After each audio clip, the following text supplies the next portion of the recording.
we're honored to have Dr. Loh. Dr. Loh is the chairperson and professor in economics at UNF's Coggin College of Business. He holds a PhD in economics from the University of North Carolina in Chapel Hill. He's taught health economics and policy, business and economics, economics of business decision, and making decision with data. His research interests include the economic modeling of health behavior, healthcare utilization, health outcome, and the cost and benefit analysis, program evaluation, health tourism, and other applied microeconomic topics. That sounds pretty fancy to me, doesn't it? So we're honored. I have not met him before. I've not heard him speak, but I think he's going to give us a good feel for local environmental economic issues and how it applies to all of us as we practice. Dr. Loh. All right, thank you very much. Thank you for being here. Thank you. Okay, thank you everyone for inviting me here. So I'm here to talk about the local economy and the impact of healthcare industry in Jacksonville. All right, so first of all, let me have a disclaimer. So, economists we don't really have a crystal ball. So our forecast can oftentimes be wrong. And so I try not to do that, but through the speech, I will try to give you a feel of how Jacksonville local economy performed compared to the national economy and what has happened in the past 10 years or so, what the trend is. So you get a feel, and maybe you can make the forecast yourself. Okay, and at the end, I will also talk about the healthcare industry has some economic impact on the local economy, and I want to give you a sense of how big that is. All right, so my speech is going to be in two parts. The first part, I will just go through Jacksonville's economic performance in recent years and make a comparison of that to the national economy and show you what the trend is like with regard to three major indicators of economic performance, including real GDP, inflation, and unemployment rate. Also give you some update, which I just discussed with reporter yesterday, what has happened in the previous month, September. I'll give you that update too. And then I will briefly talk about the healthcare economic in Jacksonville. All right, so first, usually we're interested in measuring the size of our economy. And economists use something called GDP, gross domestic product, to measure the size of the economy. GDP is basically the value of total output of goods and services produced by the economy. Right? So does anyone know how big our Jacksonville size of our economy is in terms of GDP annually? Okay, and the answer is it's about $65 billion. That's the size of Jacksonville economy. And that's about 1/3,000th of the national GDP. Okay, so now when you look at the GDP, you have to think about it's the value of the outputs that the economy produces. So it's basically the price times the volume. Okay. Now, when we are trying to measure the size of the economy at a given point in time, our GDP is fantastic because it tells you that number. But if we want to compare what has happened over time, now GDP is not necessarily the best measure to use. And we'll use something called real GDP. Because you see that a change in the GDP may not necessarily reflect the change in the output, right? It can simply reflect the change in the price, even if the output doesn't change at all. So real GDP is another measure that will use a base year price to calculate that overall value. So we use real GDP to look at what has happened over time. All right, so here, I hope this is not too small, but we also have a couple of screens around the room, so you should be able to see that. Now I'm trying to compare the US economy versus Jacksonville economy. So upper left corner is the US and lower right corner is Jacksonville. All right, and the period I'm looking at is between 2001 and 2016. My point here is trying to capture what has happened in the previous two recessions. Okay, now there's a recession probably around 2001, and that's due to the burst of the dot-com bubble and some of the accounting scandals in some of the large corporations in the US. And you can see that our GDP, national GDP, continued to grow. Well, actually it has contracted, but it just, according to the GDP, real GDP is still going up, but only at a slower rate. You cannot see that in this graph, but later I'll show you another one. Okay, and so after that 2001 recession, the GDP continued to improve. Probably around 2008, we hit another recession. And this is due to the housing bubble burst. And you remember the term subprime mortgage, so that's when that happened. All right, so that recession is longer, and apparently you can see that our GDP really took a hit. So GDP went down, but this recession, fortunately, wasn't too long either, because probably around the time of 2010, our GDP has climbed back to its pre-recession level. Okay, and the GDP continued to improve ever since. Now, the pattern in the Jacksonville economy is very similar. So you see that the GDP continued to grow. However, before the nation feel the recession, Jacksonville started to feel it before that. Okay, and our GDP really took a hit as well. And after the recession is ended, GDP climbed back up, but can you see where it get back? When did it get back to the pre-recession level? Well, almost at the end of the chart, right? So that was about 2015. So this gives us some idea of how Jacksonville compared to the national. Now let me show you another graph. If we look at the growth in the real GDP, so that would be mainly the percentage change in the GDP compared to the previous year. And you can see that the national, which is in blue, right? And in the first recession, it still keep a positive growth rate. And after the recession is ended, the growth rate went up. And then once you hit that second recession, it dropped to below zero, so you have a negative growth. And after the recession ended, the growth rate went back up to the positive side and then stay around this level. This is about 2.5%. Now how about Jacksonville? Well, we see that Jacksonville, during the boom time, the growth rate in our GDP is higher than the national GDP. However, Jacksonville economy is also much more vulnerable compared to the nation's economy. Because during recession time, even before recession time, we start to feel this negative growth. And then during the recession, our negative growth is even more significant compared that to the nation. You can see that the red line, which indicates Jacksonville's growth rate, that dipped below national growth rate. Okay, and it also actually took longer for Jacksonville economic GDP growth rate to went back up to the positive side. Okay, but once we get there, our growth rate can stay above the national growth rate. Now, why is that?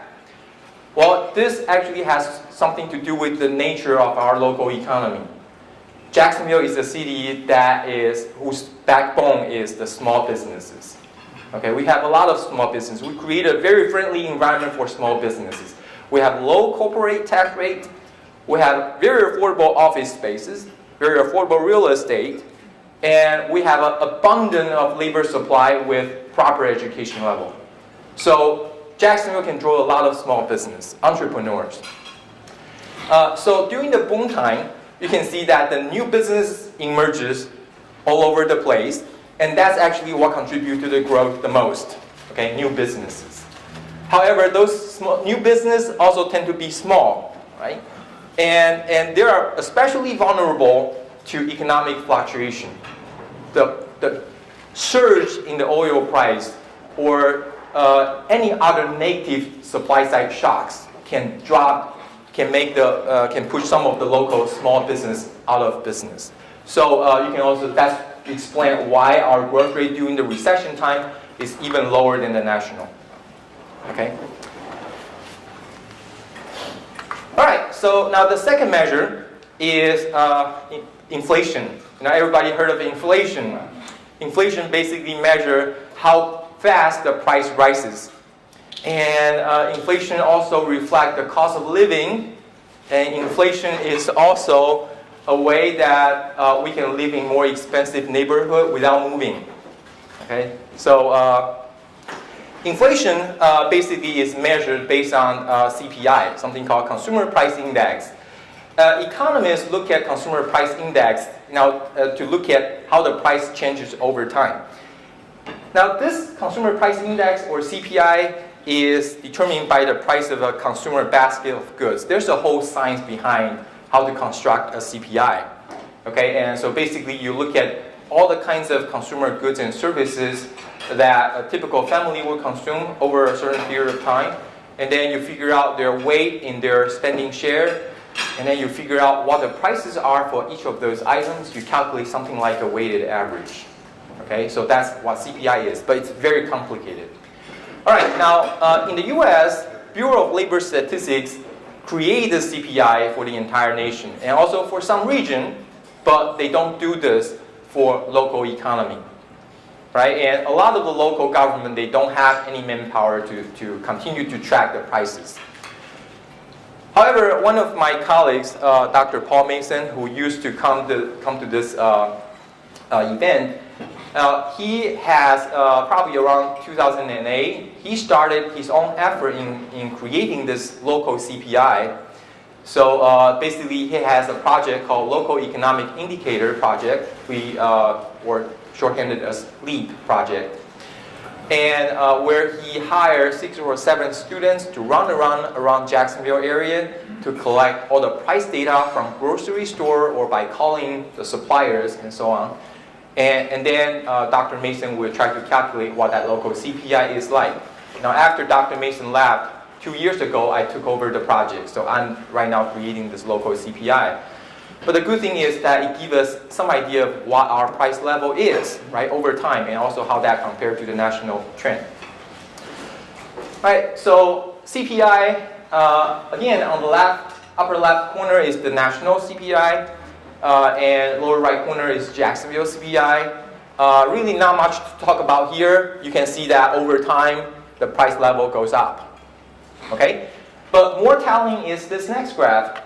And that's the percentage change in the CPI. So that's one way to look at what inflation is like. And you can see that this, again, blue is the national, red is the Jacksonville level. Price level fluctuates. Although in the long term, it continues to grow, which can be reflected in this graph. As you can see that most of the data points are above 0. Because if you look at the growth rate to be above 0, that means that level is going up. All right, so mostly our economy have a pretty stable price, thanks to the Federal Reserve Bank, because they have all kinds of economic tools like adjusting the interest rate, try to stabilize the price level. All right, so most of the time, our economy's CPI or inflation will be capped within the range of like negative 0.005 to negative 0.5%. Or positive 0.5%, or positive 1%, or so. And so it's usually around that level. Okay, and Jacksonville is a little bit more fluctuating, more volatile, in the sense that we have a small economy, right? It's more local, and we have a lot of small businesses. So our price level can fluctuate a little bit more than the national. Okay, but in general, during the last couple of months, our price level is a little bit higher than the national level. Our inflation is a little bit higher than the national level. This is in part due to the increase in the gasoline prices, right? And does anyone know why is it that we have a higher gasoline prices during the month of September? Because Harvey this is local economy, right? So Jacksonville is more affected by Hurricane Irma, but you are right in that hurricane actually disrupted the price. And that's why the gasoline price went up. However, our housing index went down a little bit, so that kind of offset part of the increase. However, our inflation for the past month is still around, maybe 0.2% increase compared to the previous month. So still very mild inflation, okay? Now, what you can predict, what you can forecast for the next month is, actually Janet Yellen, the chair of the Federal Reserve System, and a lot of economists on the board, they all agree that next year we're looking at a more significant price increase or more significant inflation, and therefore they are prepared to raise the interest rate a couple of times, trying to stabilize that. Okay, and now the next one I'm going to talk about is unemployment rate. Right, and this is drawing a lot of attention every month because there will always be reporter contact me, ask me to comment on the local unemployment rate. All right, so again, the blue is the national, the red is the Jacksonville unemployment rate. And first thing you notice is that the pattern of the charts look like they have a serrated pattern, right? And this is what we call seasonality. Right? Over the 12 months in a typical year, in a typical calendar year, unemployment rate fluctuate with some kind of regularity. Okay, so usually in the first month, in January, the unemployment rate will be a little bit high. That's because we came right off a holiday season, and some people are changing job. Before they find a job, they will be part of the unemployment. All right, and for the next couple of months, usually this unemployment rate will come down until probably around June.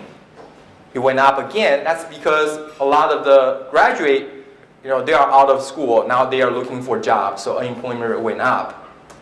After June, it will come down for a couple of more months, right? Until November, it went up a little bit. That's because the Halloween is over, right? And then it went up a little bit, and then in December, it would drop down significantly because a lot of seasonal workers, right? Holiday shopping. So that created a lot of jobs. So that's the seasonal pattern. But we understand that seasonal pattern is always there. That's a reality. But there are also a lot of components in the unemployment rate that we really want to find out, right? We want to see what the long-term trend is like, and when did we see some kind of supply side surprises that can temporarily throw our unemployment rate to a very high level. So we want to see those, but this seasonality makes it difficult to see. Especially for our purpose, we want to compare the national to the Jacksonville unemployment rate, and this fluctuation make it difficult to compare, right? So, one thing that economists would typically do is call seasonal adjustment, meaning that we will try in a mathematical way, we remove the seasonality from the series so we can better see the other component like the trend and the surprises. So this is what happened when we remove the seasonality. It looks much better, right? Okay, much easier to compare. All right, so you can see that in the first recession, unemployment rate went up, both nationally and both in Jacksonville. Not surprising. Okay, and Jacksonville, although it went up a little bit faster, although it really didn't hit the same, probably about the same level as the national, but the speed of this increase is much faster for Jacksonville. All right, now stay on the blue, right? After the recession, this will drop, okay, probably around 5%. Now, let me go back to this first recession. See, the increase in the national unemployment rate level from 4% to 6% is not really a big deal, although we don't like to see an increase in unemployment rate, but this increase is still around 5%. Economists believe that there is something called natural unemployment rate.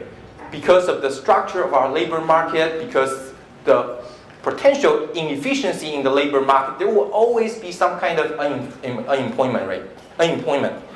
And the normal level is around 5%. So economists usually will compute this, would try to create a measure of this natural unemployment rate, which is what the green line is, right? You say it's about 5% or so. So the first recession, we simply fluctuate from right below the natural unemployment rate to a little bit above, so that's not really a big deal. All right, and after the recession, it came down to below 5%, and then in the second recession, in the 2008 recession, it went back up very quickly to double digit, to about 10%. After the recession, it came down again. Okay? All right, so Jacksonville unemployment rate follows similar pattern. but again, its unemployment rate go up much faster compared to the national economy during the recession time.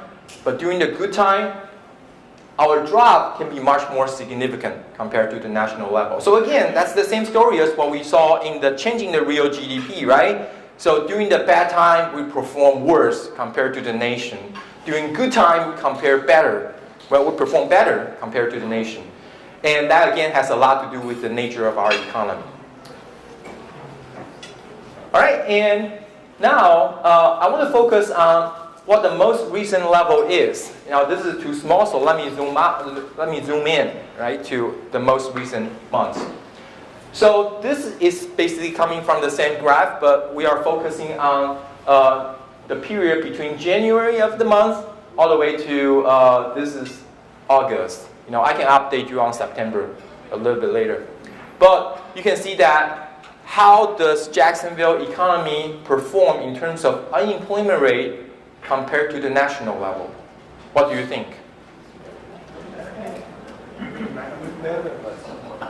It's very good, right? It's fantastic because the unemployment rate pretty much since February of the year, our unemployment rate continued to decline, right? And falling below the national level. Now, let me remind you, 5% is the natural unemployment rate. And we are already way below that. Okay? Yesterday, I was looking at the local unemployment rate statistics, and what I released to the reporter is this. The unemployment rate in September, which is not shown in the graph because I gave this slide a couple of weeks ago, okay, and I didn't have the data to update it. But in September, our unemployment rate, after adjust for seasonality, you know, dropped to 3.48. That was below what this graph will show. Okay, that's our local economy. So we're doing really, really well. Okay, but you can probably match up with the story I was telling you, right? During the good time, we do better than the national economy. All right, so do you have any questions so far on some of the things I show you? Okay, all right, now next one, I need a little bit of your help. So I'm showing you a bunch of figures, a bunch of series, and these were based on employment index, right? Employment index, it's not unemployment, it's employment index, so the higher the better, okay? And the period I'm showing you is between 2008 and 2009. That was our previous recession. Okay? And I'm showing you various graphs because each one is for a specific industry. All right, so can you tell me that if I say that there were two sectors that has very different fundamental pattern compared to the rest of them, which two will you say that they are strange? Remember, this is recession period we are talking about. Which one? The two one in the center? That's correct. So these two actually present an upward trend, while all the others are going down. You expect this. You expect the employment to go down during recession, right? You know, what are those two sectors that are going up? They are against all the healthcare providers. Healthcare providers. Very good. Exactly. So this is too small. Actually, it didn't show in the printout, in the handout you are getting today. But this one is healthcare, hospital. And the other one is education and health services. That was a lumped industry, right? But it includes a lot of the medical businesses, right? And including outpatient services, including home and assisted living, and a lot of things in there. So healthcare industry is pretty much recession-proof because even during the recession time, you continue to have the growth you are seeing for the rest of the time. Okay, so this is really a recession-proof industry, and you really picked a good profession for yourself, for your family, and also for the economy. That's fantastic. All right, so how big is our local economy? That's what I'm going to talk about next. All right, so when we are talking about how much an industry contribute to our economy, and we are economists actually is referring that to as the economic impact. Okay, and in 2007, my colleague Paul Mason, Dr. Paul Mason, and myself, we wrote a report for the Center for Global Health and Medical Diplomacy at UNF. And this report is about the Northeast Florida healthcare and bioscience industry economic impact study. Okay, and the data was based on 2004 data from the implant group, but so it's kind of outdated. It's actually 10 years, more than 10 years old. But really, this is the only study, to our knowledge, that's available for Jacksonville healthcare industry. Okay, now so I'm going to show you some of the data we got, some of the results we got, and then we can probably extrapolate, what that impact might be like nowadays. Okay, it's pretty significant. All right, so total economic impact is the sum of three parts. Before I tell you the three parts, first let me tell a joke so you get some idea of how we usually incorporate into GDP in terms of economic impact. Right, so here, there is an economist and an accountant that are walking along a big puddle of mud. Okay, so they get across a frog jumping on the mud. So the economist is telling the accountant, right, so if you eat that frog, I give you $20,000.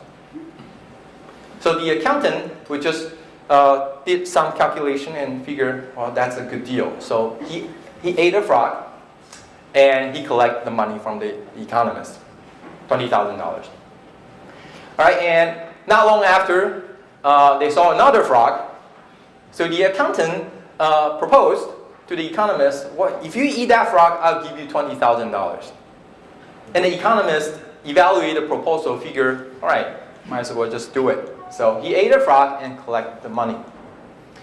And go on, and now the accountant is thinking out loud, well, wait a minute. So we both have the same amount of money as we had before, and we both ate a frog. So that's not a very good deal, right? That doesn't seem to be a very good deal. And the economist said, that's partially true, but you forgot that we just increased the GDP by $40,000. Okay, so if someone sold you this thing, and they collect money, and you sell the same thing, maybe with some add-on to others, and the money you collected, and the money your previous supplier collected, they don't cancel each other out. They just pile on. That becomes our local economy. So actually, the more middlemen, you can imagine, the more middlemen, the bigger our economy is. Okay? All right, so now let's talk about this economic impact. It is the sum of three parts. The first part is called direct impact. So remember, when we talk about economic impact, this is really in terms of how much contribution to the GDP an industry has. So this direct impact is actually the value of output from the healthcare industry. That would be the health services provided. Okay?